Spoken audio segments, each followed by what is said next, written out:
Silence lingered in the dark room. The flashes of light coming from the big screen, only noticeable movements. The recording had no audio, taken what was left of the airport security cameras. Recording showed as a specific target the specimen curiosity have intrigued for years, but in which now only had better evidence, much more detailed sightings. It was no wonder the whole thing had gone off the rails and had taken him by surprise too. An inconvenience that worked for his favor.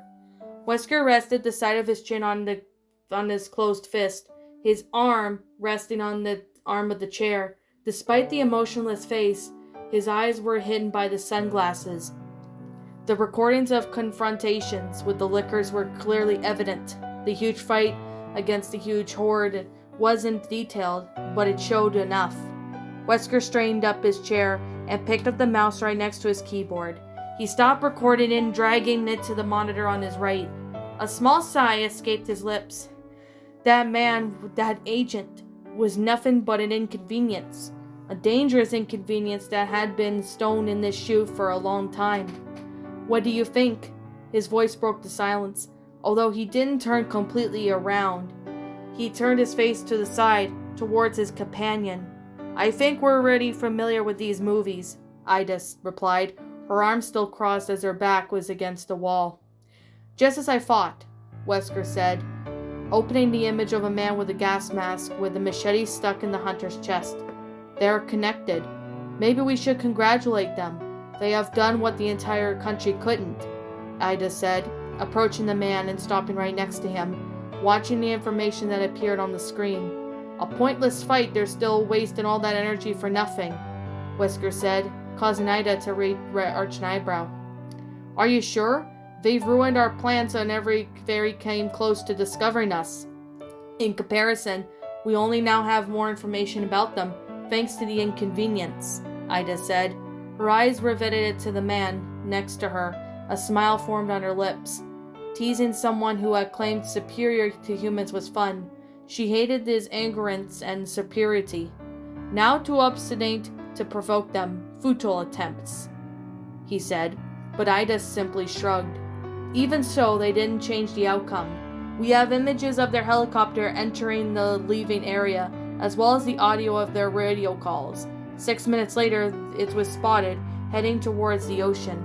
The images appeared on screen, and the track was made via satellite. Their helicopter had no identification, but the direction the helicopter came from, along with the time it took for them to reach the city, is long enough. They're somewhere around here, he said, and the map zoomed out to the Pacific Ocean, showing some of the islands around the place. They headed south. It's likely that they're on these islands, Albert said, getting up from his chair while still looking at the map. So what's the plan? The woman asked, watching Albert turn and walked out of the room. We're going to pay a little visit, he replied.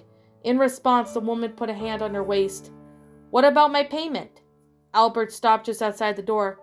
You haven't forgotten, have you? She asked slightly. It'll be in your account tomorrow morning.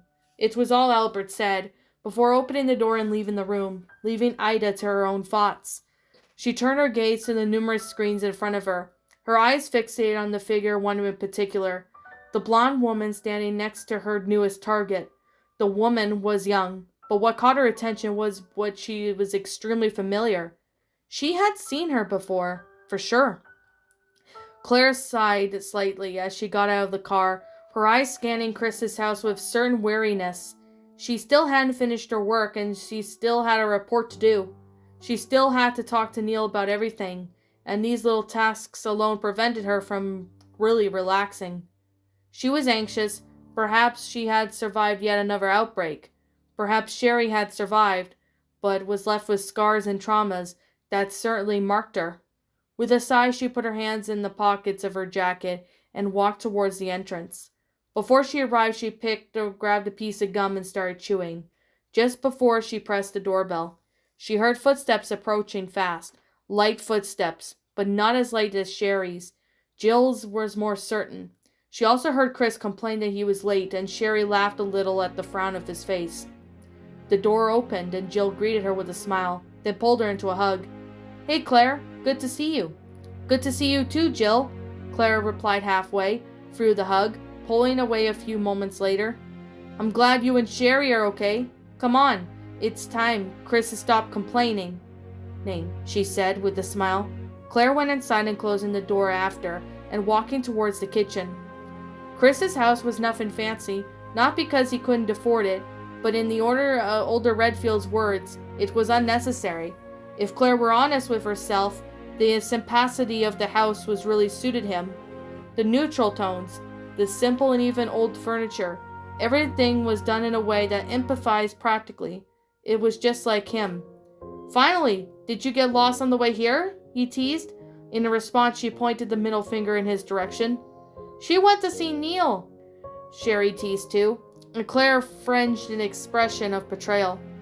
What, that guy again? Chris, for his part, just got serious. I don't know what you see in him.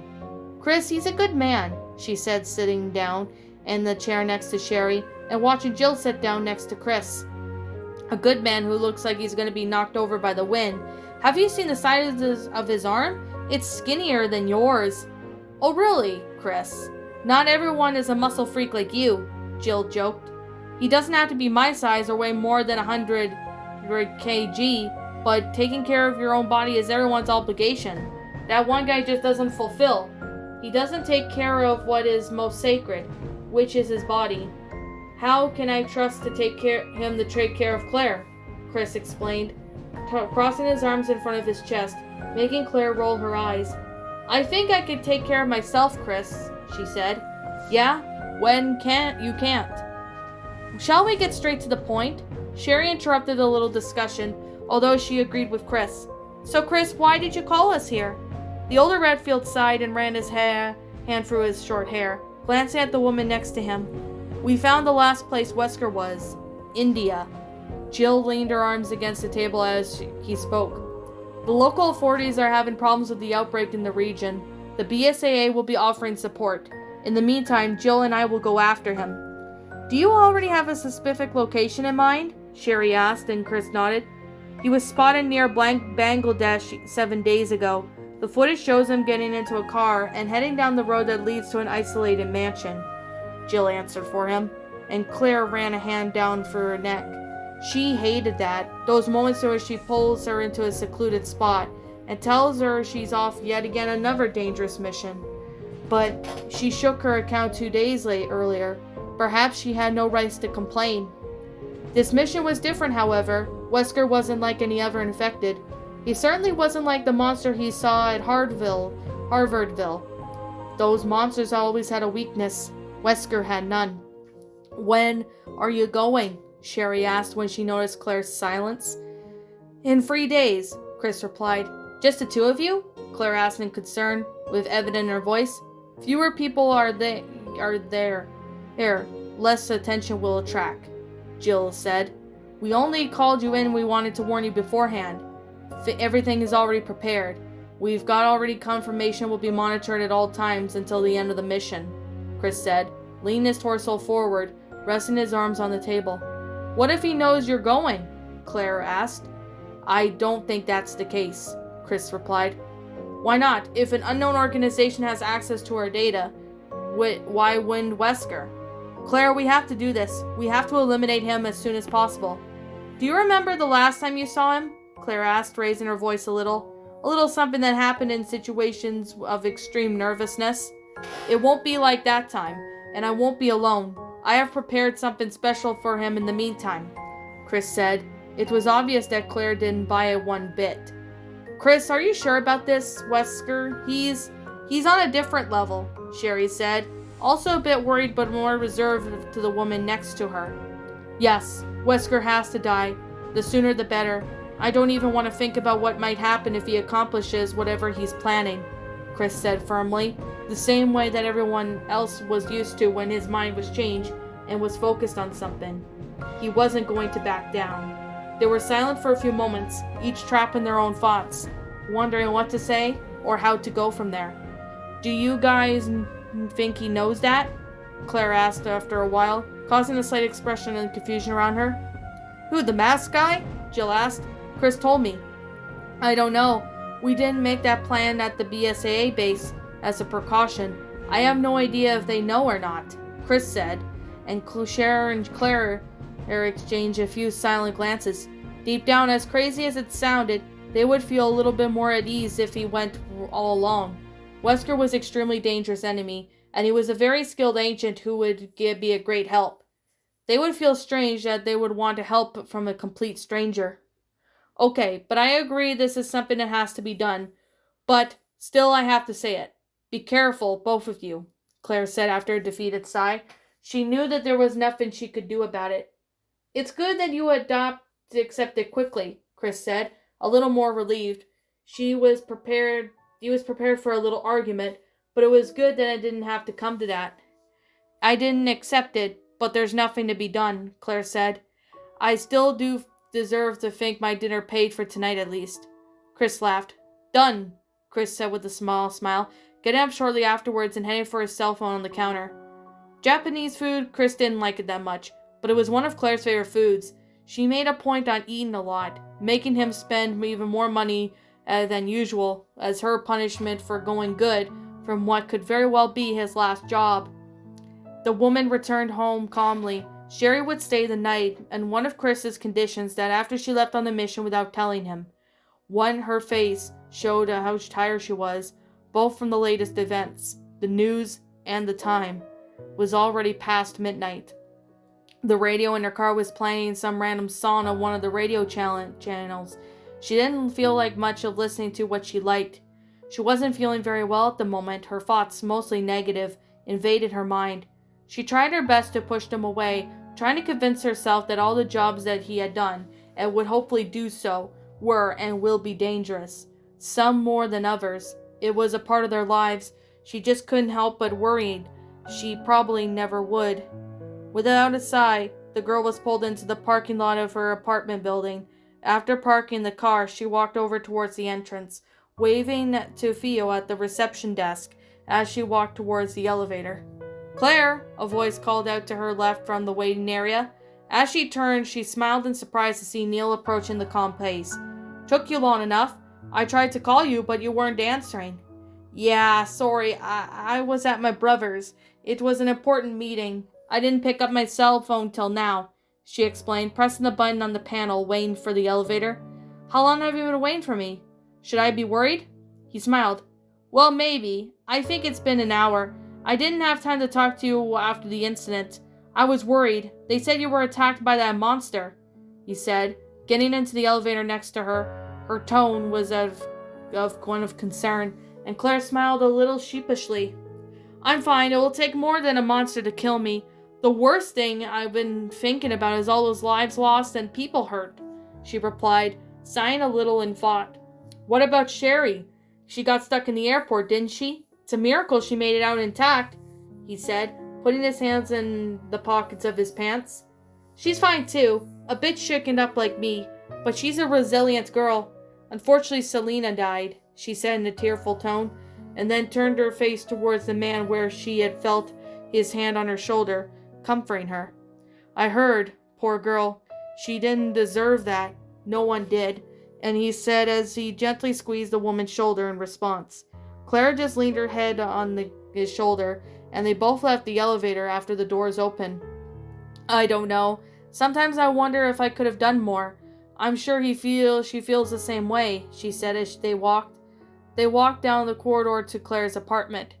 You're tired, Claire. Go and rest. You've been through a lot, he said, taking a step away from the girl and doing the little hug.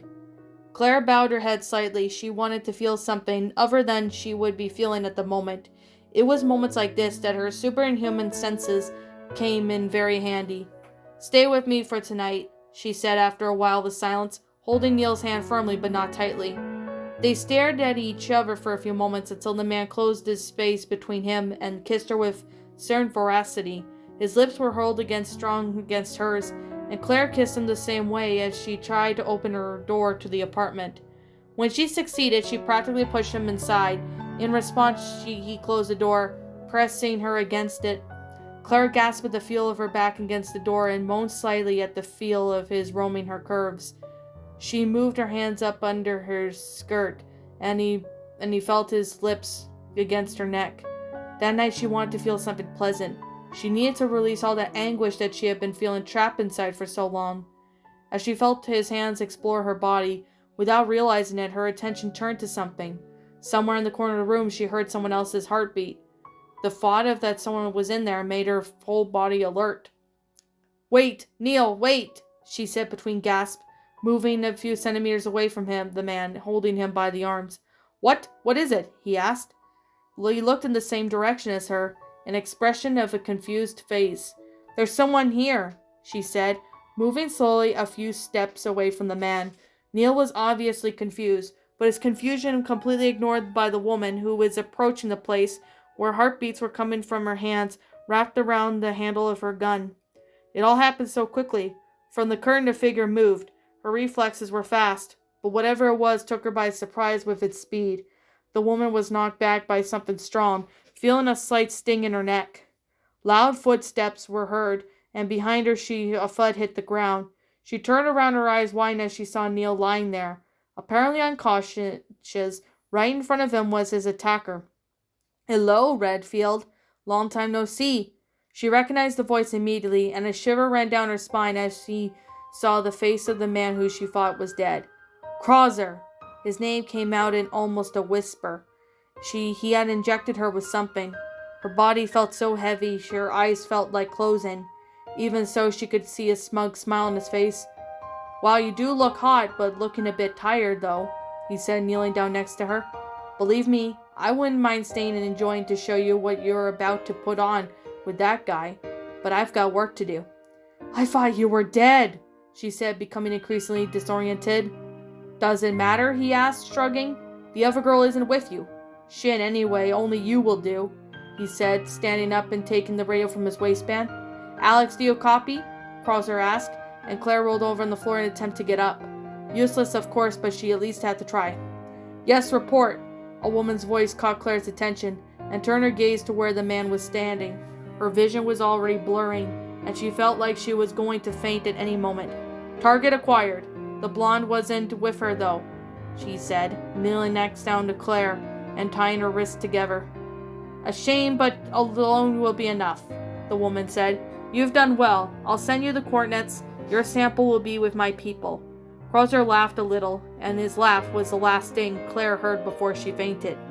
"That's great. Out." Both agents were walking through the dark cave, their path illuminated by some lanterns on their shoulders. The place was abandoned. Not one, but a single animal had entered somewhere in time. After a while, they reached a part of the cave, descended for a few meters, without saying a word. Hunk went ahead, sliding along the ground until he reached the end of the drop. Ghost followed close behind. They walked for a few more minutes until they came across a small fissure in the wall. They looked at each other for a few moments before sneaking through the crack. The area they had came into was large and still part of the cave, but much more open. There were a few vehicles parked in front of the staircase that led to the entrance of the safe house. There was no one in there at the moment. They put their rifles on their backs and calmly walked to the entrance. They were wearing gray military outfit with some black details that were on their shirts and their pants. They didn't wear this characteristic masks. However, they wore a hyper-realistic mask face of two ordinary-looking men. Contact lenses weren't the color of the irises of their eyes and wigs. Ghost was a man approaching 40, brown eyes and the dot next to his mouth, a scar on his nose, and a short light brown hair. Hunk was the man of the same age, also approaching 40. The black hair with green eyes. He had a scar on his left temple. As soon as they approached the entrance, Ghost took a card from his pocket and placed it in front of the scanner. The panel glowed green and whistled as huge iron doors opened. The first thing they saw were two other men in similar clothes, standing on the opposite sides of the door with rifles in their hands. They both approached the two guards, who had a small device towards them, and scanned them from the top to bottom. The device beeped away as they checked it. Shortly afterwards, the guards nodded and granted passage to the two agents. Ghost pressed the button, and the device hidden almost in his shirt at his waist, and a few moments later, they started walking. Hunk then turned and looked at the guards, and silenced his weapon, hitting them both with great accuracy in the head. They walked past down a long corridor for some time, until they both separated. Hunk turned right and Ghost walked straight on. He pressed a button on his device on his waist and put it back against the wall for a few steps from a double door ahead.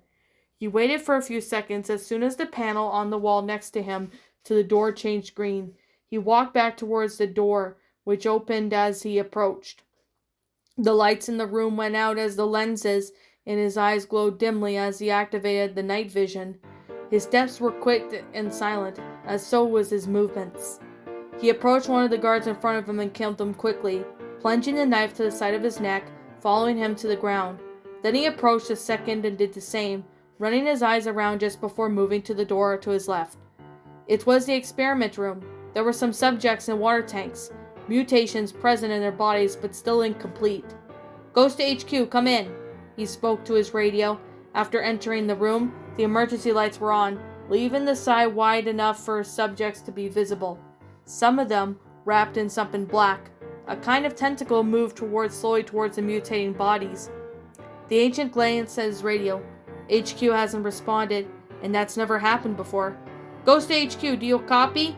he asked again, but all he heard was static. That didn't smell right to him. Something was wrong. From the side of his tactical vest, he took a plastic explosive and stuck it into one of the water tanks. "Ghost to Reaper, come in," he said to his partner, waiting for him to respond as he went towards the computers of the room. He took a USB stick from one of his pockets and plugged it into the input. The screen of the system, created by William's men for hacking, appeared, and after entering the password, he just waited for the files to be copied and exported. "Ghost to Reaper, come in, Reaper," he tried again. The strange sensation ran down his spine, making him turn around. There was no one there. The other guards were still far away from the room. Something was wrong, and that's never happened before. And unlike any other time he felt this way, something was really wrong. The lights came back on of a blink of an eye. The doors that once again be opened were now locked again, including the door to the room he was in. Electronic doors, his greatest enemy. Sometimes he hated him. "Well, look how things turn out," a voice said from behind him. Ghost turned around with uncertain wariness. Nothing could be very easy in his life, could it? On the central computer monitor, Albert Wesker stood with a sideways smile, staring at him. Sometimes he hated being right. "If it isn't Albert Wesker, the reason for my existence, literally," Ghost said, taking a few small, slow steps closer to the monitor. "What an honor to hear that," he said in a neutral voice. For some reason, this irritated the agent. "You've been a pain in my ass, and you must know it. It took me a while. I admit it. But the outcome was already foreseen." "That's something I can agree with. Will end with my knife to your chest. You'll die with your little experiment. As you know," Ghost said, crossing his arms. Albert, for his part, laughed in a certain disdain, clearly at provocation. "I didn't think you were a comedian, but this ends here. The subjects you have are unfinished, a failure so to speak, but they're clearly deadly as the G virus. I would have you finished off myself, but I had to pay a little visit to my dear brother William." Wesker's words made Ghost turn serious blink of an eye, something that the man noticed perfectly. His posture straightened, and his eyes shone a cold blue, masked by the senses. Why so serious? Can't take a joke?" Ghost completely ignored what he said. If Wesker found out where the hideout was, then forget it, they're gone. The organization was down, and that was worrying, to say the least. Desperate, even. All the information. Ghost closed his eyes and took a deep breath. No, they still had a plan to do. William was clever. However, he had to hope that his team and Walter were alive, or had managed to escape if the base was discovered. They could still do their job, but without them, it was almost impossible. I don't care a bit about William. I was already planning to kill him myself, but I know the value of lives of my men. If they're dead, I can guarantee that I'll be much more than just an inconvenience," he said. His voice was cold and there was no fret, just a description of what would happen. "Now you and I both know that talk is pointless. You've done very much for humans. Very well if you take my brother's failure to account. But this has gone long enough." Ghost looked away after hearing the water tanks open. Grunts of the infected soon filled the room, and Ghost cocked his head to the one side. Aw, you released your little prisoners to talk to me? You didn't have to, Wesker laughed a little. Consider it a gift from my good heart. With that, the monitor went out, and the computer switched off. Ghost sighed and picked up another pen drive, in hopes that it obtained some useful information, but he would have to worry about that later. He turned to the approaching creatures. There were so many, no chance of killing them at all. Attention, self-destruct alert. Please, everyone in the enclosure, please make your way to your exit immediately. Ghost rolled his eyes in annoyance, but of course his lab was going to self-destruct. The first infected, who seemed to have his limbs swung together, its grayish skin that had bladed out the end of each arms. Ghost raised his rifle and began to shoot the infected in the head while taking a few steps back. There were glass in the room and mostly armored. Good thing he had explosives with him. The creature's head exploded into blood, but continued walking towards him, causing Ghost to raise his eyebrows.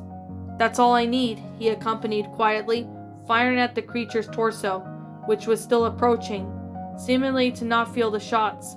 The infected man's torso exploded in blood, but it would continue walking nonetheless.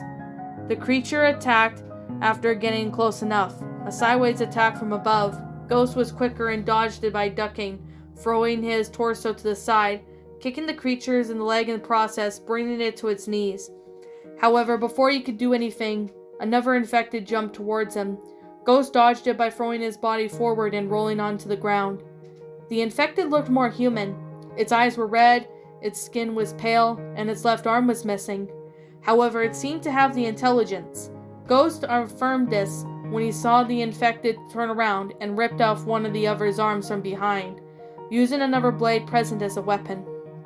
The ease with that tore off limb showed that it had superhuman strength. Ghost snapped one of its bones in its neck. Many infected were approaching and some began to run towards him. He advanced towards the infected man, who immediately tried to pierce the agent's body with the blade of its arm. However, the agent sidestepped by throwing his torso over the side and countered it with a punch to the face, followed by a kick to the leg that brought the infected to its knees, and finally he managed to put the knife into his rifle into its head, kicking it motionlessly bodily forward. He quickly turned to the other infected and shot what he could, aiming more at the destroyed torso. However, no matter how much he shot, the creature simply wouldn't go down. "Is that thing immortal?" he asked to no one in particular, dodging yet another attack. He then took a grenade from his vest and threw it at the creature's feet, at the same time as the other infected people approached. The grenade exploded, causing the creature to stitch his limbs to stagger to the side, and the infected humanoid began to grow thrown against the wall. It was only certain that Ghost saw a yellow ball in the creature's right leg. Without a second thought, he had fired at the apparent at the weak point. It was the pus ball exploded.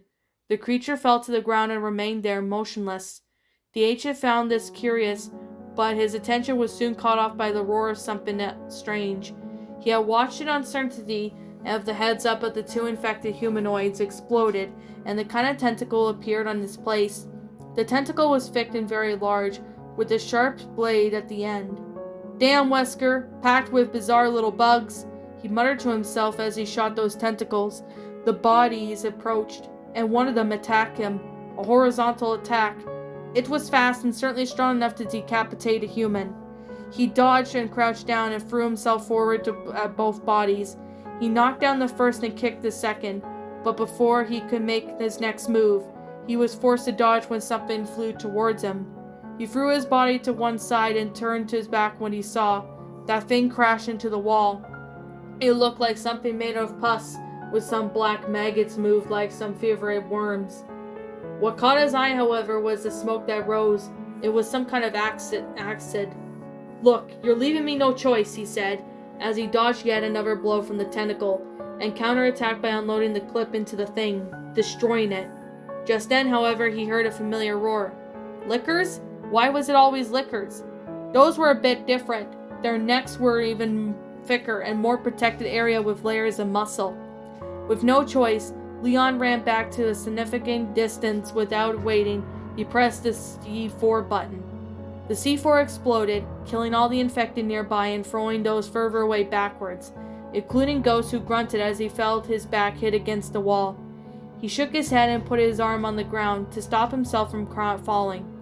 The noise of the explosion hurt his ears a little, but he recovered quickly. Sighing, he still raised his head up. There were still many infected alive.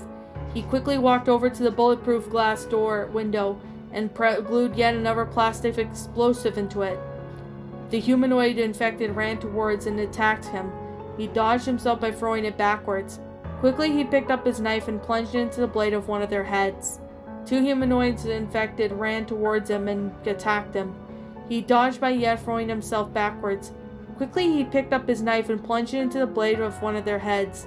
Shortly afterwards, he turned his body and landed a kick to the head of another, and proceeded to pick up his knife and kill the infected without wasting any time. He moved away again and pushed a button, killing by throwing the knife at the infected backwards. Ghost growled in anger and frustration as he felt his piece of glass stuck in his lower back. He would never get out of these missions unscathed, would he? 2 minutes of self-destruct. Please, everyone in the facility, make your way to the exit immediately. Shaking his head, Ghost throws a stun grenade and leaves the room. He starts walking as fast as he could towards the corridor. He had to check on Hunk. As he walked, he grunted as he pulled a piece of glass from his body. He felt blood trickle down his skin, but quickly used a special spray that was in one of his vest pockets. The spray closed the wound and open healed, a kind of white paste that helped to stop the bleeding and sealed the cut. It was better than stitching, and it took a lot of less time. He walked towards where Hunk had gone, and his eyes focused on the large metal door that was open, or rather broken down. He entered the room and came to a place that resembled the testing area. It was large, several floors down, and there was Hunk, shooting at the group of hunters. "Hunk!" he shouted to his partner, who turned his head slightly to one side, indicating that he heard his shout. "Come on, we gotta get out of here," he shouted. He knew what that man could get away without much effort. However, with a minute to go before he self-destructed, the whole entire floor shook. Ghost looked around as he heard the sounds of explosions, and his eyes went up as he saw a piece of the ceiling begin to fall. Hunk also noticed. He quickly turned around and shot one of the hunters in the leg. He then used a creature on the stepping stone, jumped over another creature while throwing a stun grenade to the ground. The grenade exploded as he ran through the hunters. The laboratory shook again, and a part of the laboratory staircase was destroyed, falling a few steps behind the agent. "There's another way out this way. Go! I'll see you at the meeting point," Hunk shouted. Without waiting for another answer, he turned around and started running in the Pacific direction. Ghost clucked his tongue at the same time, but he didn't need to worry about him. He knew very well that Hunk would be fine. He was too skilled to die in a laboratory like that. He started to running towards the exit, taking off his hyperrealistic mask in the process and putting on his skull mask. He had missed it. He admitted it. 30 seconds till self-destruction, please. He ran through the huge door at the entrance and stuck 2 plastic explosives on it, just in case. He stepped back and pressed on the button. The huge explosion shook the entire laboratory. Pieces of the door were violently thrown sideways, and a large cloud of smoke emanated at the site around the explosion. He wasted no time and ran out of the lab, just in time to avoid the explosion. The huge floor shook. The noise was almost deafening. The fire and the impact rushed at the agent, who was still running out of the cave, throwing him away when it finally hit him. Ghost rolled onto the ground a few times, feeling dazed for a few moments. The cave was about to collapse, and the ceiling failing dangerously close. He rolled his eyes. It was getting annoying. He ran as fast as he could as the destruction took hold. As fast as he could, feeling the new, smaller pieces hit his back. Gritting his teeth slightly, he leapt forward with seeing the exit from the cave and rolled across the floor. Everything had collapsed. The agent gasped a few times.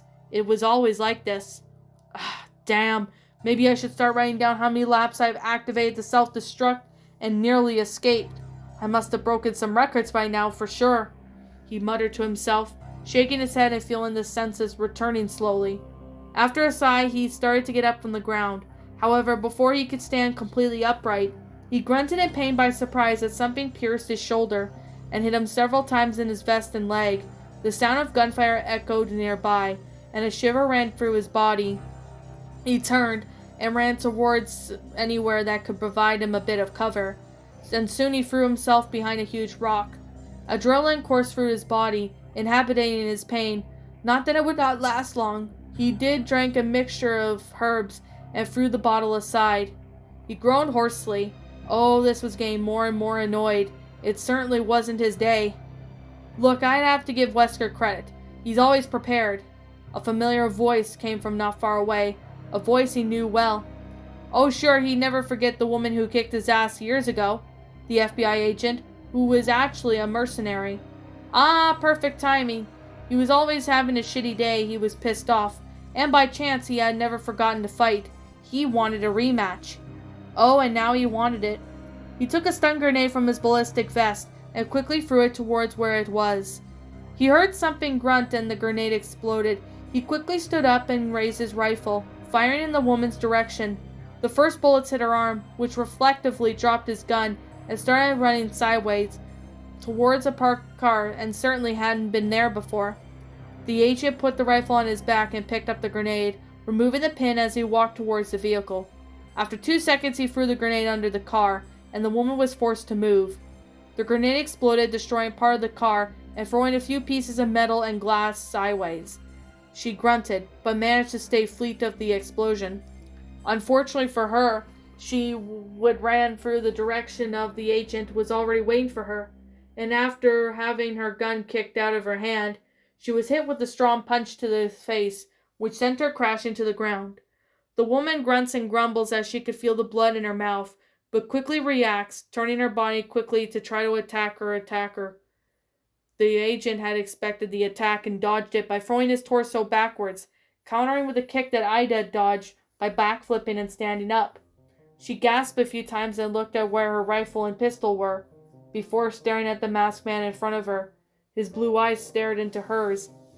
They were cold but bright, and she could see the angry blue flame in her direction. With his hands, he played with his knife. He looked bigger up close now, and she couldn't help but arch an eyebrow when she saw that the bullet wounds weren't bothering him. A small smile appeared on her lips. Why, you couldn't use that gun behind your back. But I see. You prefer up close and personal, don't you? She said, also picking up her knife. Ghost snorted, as knives were his specialty. A new way of asking for attention. If you wanted to touch me, you could have just asked. She teased a little, as she always did. The way she imagined, he just advanced towards her. He tried slashing the horizontal attack, an attack which Ida deftly deflected, and countered with a piercing attack towards his neck. Ghost, for his part, threw his torso slightly to one side and swung his arm, blocking her attack with his own knife. The impact was strong enough to send her arm sideways. He was strong. She turned her body and tried to kick to his stomach. However, the man dodged and counterattacked with combo punches to the woman's face, at first with the straight, and then the woman dodged by throwing her head and a part of the torso aside. Then continued with the left cross, which Ida dodged by crouching down, and countered with a few vertical blows from below the knife. This blow the man deflected. Then she tried a horizontal blow, which made the man block by putting his fist against hers. He quickly landed a kick to the woman's stomach, who grunted in pain and bowled over. She was faced with the blow. She was fast, but he was faster. Ida grunted in frustration and anger and spun her body around again in an attempt to swipe at the man, who dodged it by taking a step back.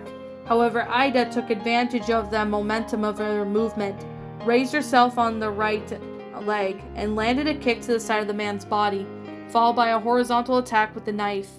Ghost was hit by the neck, but still managed to dodge to the side of the slashing attack, feeling his face being grazed as he took a few steps back.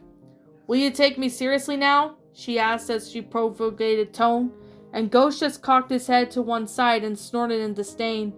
She was skilled, but he was no longer that rookie cop. She was strong, but he was stronger. She was tough, but he was more. No matter how skilled she thought she was, he outperformed her. He trained for it. He was better. She was nothing. He tried to pierce her with his knife, but she sidestepped a counterattack kick to the stomach, followed by a kick to the back of his knee, and then to finish she did a backflip and landed a kick to his chin, sending him staggered backwards a few steps. Ghost grunted, but he didn't fall. He lowered his head and tasted his blood in his mouth. She was good, but not much was undeniable, unfortunately. In one swift step, he advanced towards her with his knife aimed at her neck. Ida dodged as she ducked, only to be met with a knee to her face, followed by a right punch. She grunted as she felt the blood trickle from her mouth, but then turned her body and landed a kick to the man's chest, only to be hit to a punch to the side of her abdomen. The punch was immediate, as she kicked the man away to gain space, while getting 2 steps back. He was good as they had fought, but there was something about him, a feeling that made her uneasy.